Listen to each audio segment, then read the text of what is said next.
All right, ready to unlock some secrets of AI. Let's do it. Today, we're taking a deep dive into the world of AI and machine learning, going beyond the buzzwords. Yeah, we're going to break down the core mathematical ideas that make it all tick. Exactly. From simple concepts to the really complex stuff like, Deep learning. Right, deep learning.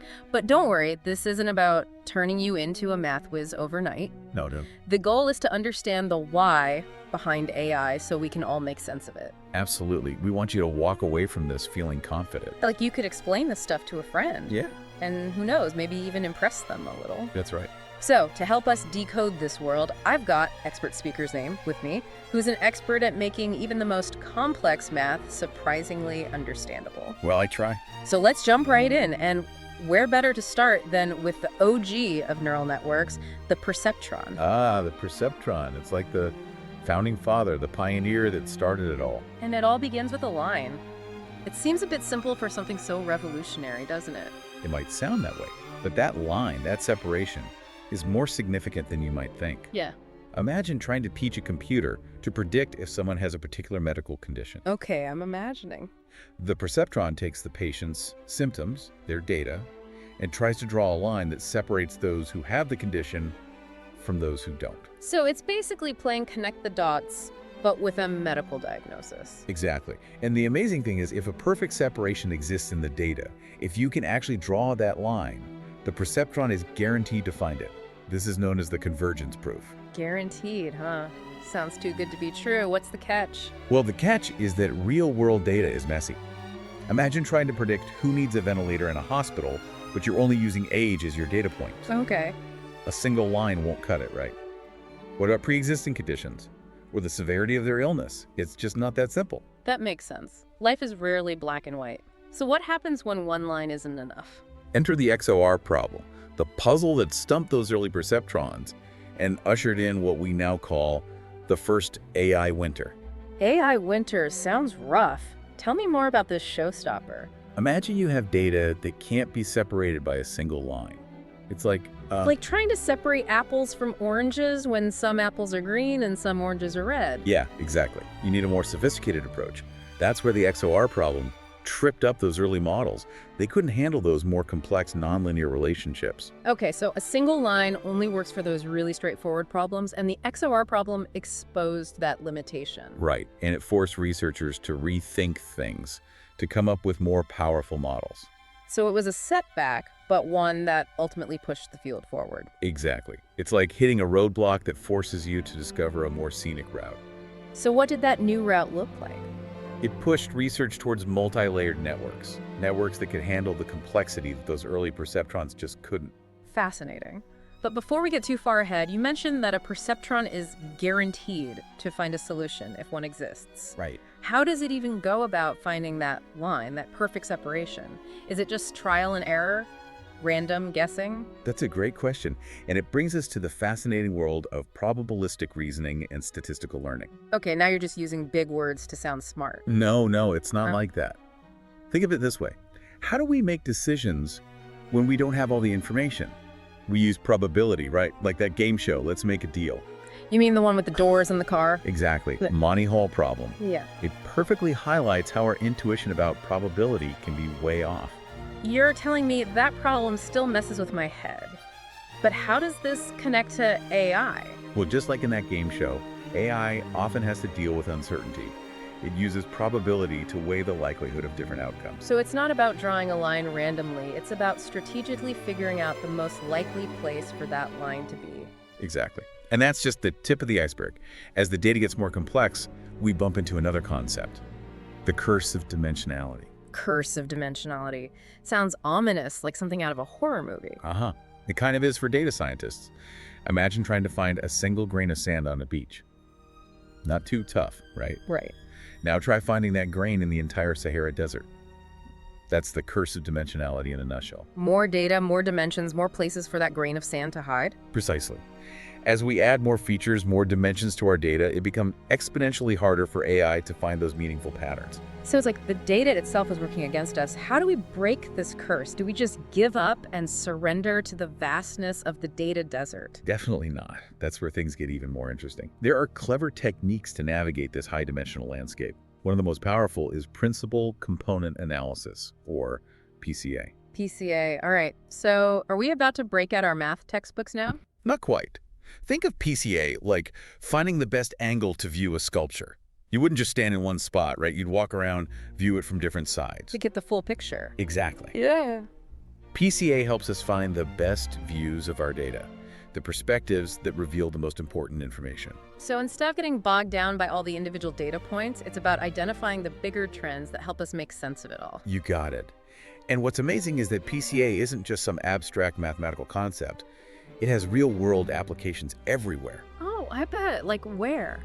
Well, one fascinating example is in the field of anesthesia. Anesthesia. Hold on, we're going from data deserts to operating rooms now. How does that even connect? It might seem like a jump, but it shows how versatile PCA is. Imagine a doctor is monitoring a patient's brain activity during surgery using an EEG. Okay, yeah. They're getting all this data, waves of information about what's happening in the brain. And making sense of all that in real time, that's gotta be tough. Exactly, it's overwhelming. But PCA swoops in to save the day. Okay, how so? It helps extract the most important patterns, the key signals, from that mountain of EEG data. So it's like finding the signal in the noise. Yeah, and by doing that, it helps give a clearer picture of the patient's level of consciousness. That's wild. So with PCA, anesthesiologists could potentially fine-tune dosages more effectively. Exactly. It could lead to safer procedures and faster recovery times, all thanks to a deeper understanding of the data. That's incredible. It really highlights how AI can have a real impact, even in life or death situations. Absolutely. And speaking of finding those just right solutions, have you heard of the kernel trick? Kernel trick. Okay, now that sounds like something straight out of a magic show. Kinda. Remember those nonlinear problems we talked about earlier, where a single line just can't separate the data? Yeah, those pesky things. Well, the kernel trick is like finding a secret passage, a way to project that data into a higher dimension where it magically becomes linearly separable. Wait, so we're adding more dimensions to make it easier? That seems counterintuitive. It does, but picture this. You have data scattered on a sheet of paper, and you need to separate it into groups, but no single line will do it. So what do? I don't know, get a really bendy line. Close. Imagine folding the paper, creating a crease that perfectly separates the groups. Okay, so the fold acts like a new dimension, making the impossible possible. Precisely. And the kernel trick does this, but in a much higher dimension, sometimes even infinitely dimensional. Whoa, infinitely dimensional. That's getting a bit too trippy for me. Oh, it's mind-blowing. But the beauty is, we don't actually have to calculate all those extra dimensions, making it really efficient. It's like finding a shortcut through the multiverse, without all the messy travel. Amazing. But this kernel trick, did it play a role in the rise of deep learning? Absolutely. This trick, combined with more powerful computers and new algorithms, paved the way for the deep learning revolution. Deep learning, it's everywhere you look these days. But we talked about limitations with those early networks. What changed? Well, first off, computing power exploded.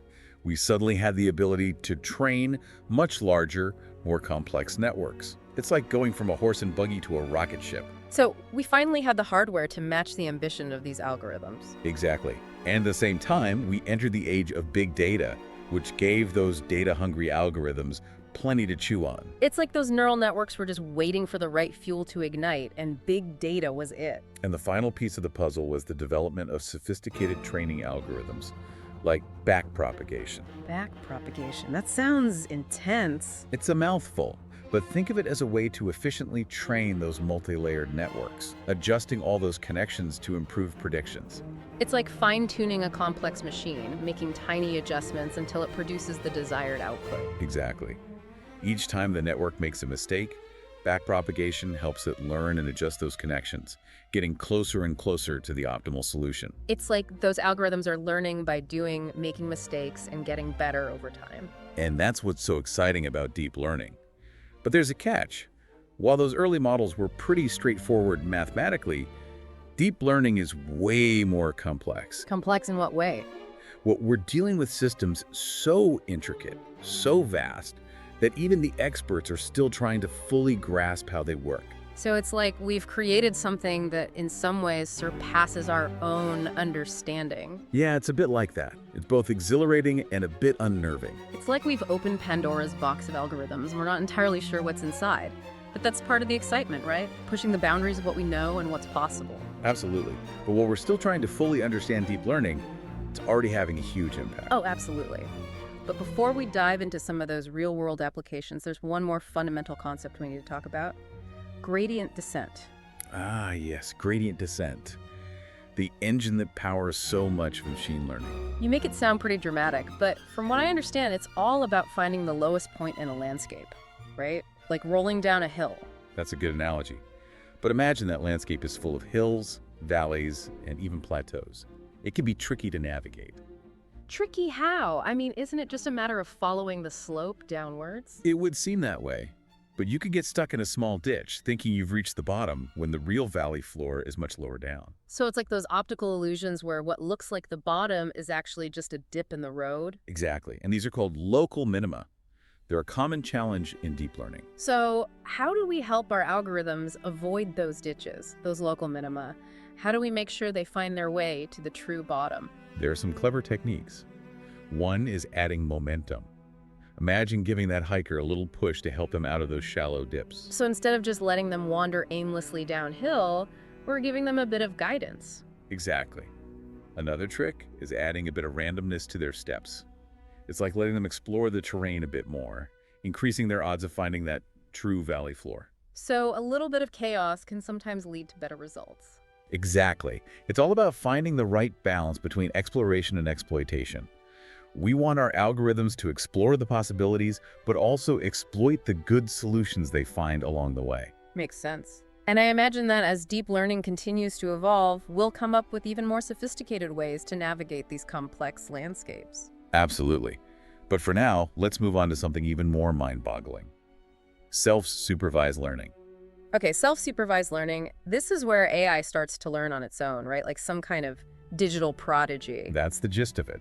Remember how we talked about data being crucial for training these models? Yeah, those algorithms are hungry for data. Well, self-supervised learning takes it a step further. Imagine instead of explicitly labeling everything for the AI, we let it figure things out on its own. Like letting a kid loose in a library and saying, go learn. Exactly. And you know what?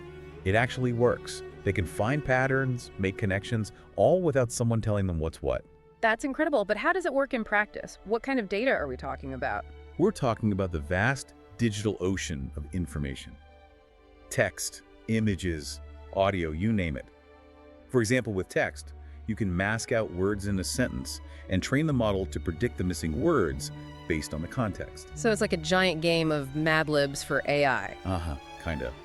But by doing this, the AI learns the underlying structure of language, the relationships between words and concepts. So instead of just memorizing definitions, it's actually learning to understand language in a much deeper way. Precisely. And the beauty is, this approach can be applied to all sorts of data, not just text. We can train AI to understand images, sounds, even videos, all without the need for explicit labels. It's like we've unlocked a new level of AI learning, one that's more scalable and adaptable than anything we've seen before. Exactly. And as we continue to develop these self-supervised learning techniques, we're only going to see even more impressive breakthroughs in AI. That's both exciting and a little daunting, isn't it? It's like we're witnessing the birth of a new kind of intelligence, one that we're only just beginning to understand. It's definitely a moment in history. And as we venture further into this uncharted territory, it's important to consider the implications, both positive and potentially negative. Absolutely. AI has the potential to revolutionize our world in countless ways, but we need to proceed with caution, ensuring that these powerful technologies are used responsibly and ethically. I couldn't agree more. It's a conversation we all need to be a part of, shaping the future of AI in a way that benefits all of humanity. Well said. And speaking of shaping the future, let's shift gears a bit and talk about some of the real-world applications of AI that are already having a major impact on our lives. Sounds good. Let's dive into it. All right, let's jump into those real-world applications then. We briefly touched on self-driving cars earlier, which have to be one of the most fascinating applications of AI out there. They really are. It's incredible to think that we've gone from those clunky, autonomous vehicles of the past to cars that can navigate complex city streets. It seems like science fiction, but it's becoming reality right before our eyes. It is, and it wouldn't be possible without AI. Just think about all the decisions a human driver makes subconsciously, processing all that visual information, predicting the movements of other cars and pedestrians. It's like our brains are constantly running these complex simulations, anticipating what's going to happen next. Exactly. And self-driving cars need to do the same thing, but even better. And how do they do that? AI. They use a combination of technologies like computer vision to see the world around them, interpreting data from cameras and sensors. So it's like giving these cars superhuman senses, allowing them to see in the dark through fog. Exactly. And then there's machine learning, which helps them get better at driving with experience, learning from all the data they collect. It's like giving them a brain that's constantly learning, adapting, and evolving. And all of this is powered by those same deep learning algorithms we talked about earlier, the ones that can analyze massive data sets and find patterns that humans might miss. It's incredible to think that we might be on the verge of a world where cars can drive themselves, potentially making our roads safer and less congested. It's a future full of possibilities. And self-driving cars are just one example. AI is also transforming the world of healthcare in amazing ways. Okay, healthcare. What's AI doing in the medical field these days? Well, one area where it's already making a big difference is medical imaging. Radiologists are now using AI-powered tools to help them analyze X-rays, CT scans, MRIs, you name it. So it's like having an extra pair of highly trained eyes looking for those subtle details that even the most experienced doctor might miss. Exactly. And these tools are incredibly accurate at identifying things like tumors or other abnormalities. That's amazing. But does that mean AI is going to replace doctors altogether? Not at all. These AI tools are designed to augment the abilities of medical professionals, helping them make faster and more accurate diagnoses, leading to better patient outcomes. That's reassuring to hear. It seems like there's this underlying fear that AI is going to automate us all out of existence. I understand that fear, but I think it's crucial to remember that AI is a tool, and like any tool, it can be used for good or for less than good purposes. It's all about how we choose to develop and use it, making sure it aligns with our values and benefits humanity as a whole. Absolutely. And that's why these conversations about AI ethics and responsible development are so important. I couldn't agree more. It's not just about what AI can do, but about what it should do. Exactly. We need to be mindful of the potential consequences and ensure that we're steering AI in a direction that benefits everyone. Well said.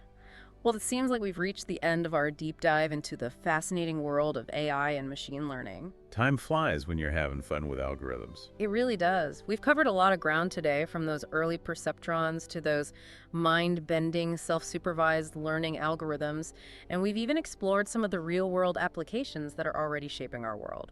It's been quite a journey. It has. But this is just the beginning, folks. The world of AI is constantly evolving, and who knows what incredible breakthroughs await us in the years to come. The possibilities are limitless. They really are. So, to our listeners, if this deep dive has sparked your curiosity, keep exploring. Keep asking questions, keep learning, and who knows, maybe you'll be the one developing the next groundbreaking AI application. The future of AI is in all of our hands. And on that note, we'll wrap things up for today. Thanks for joining us on this incredible journey into the heart of AI. Until next time, keep those minds curious.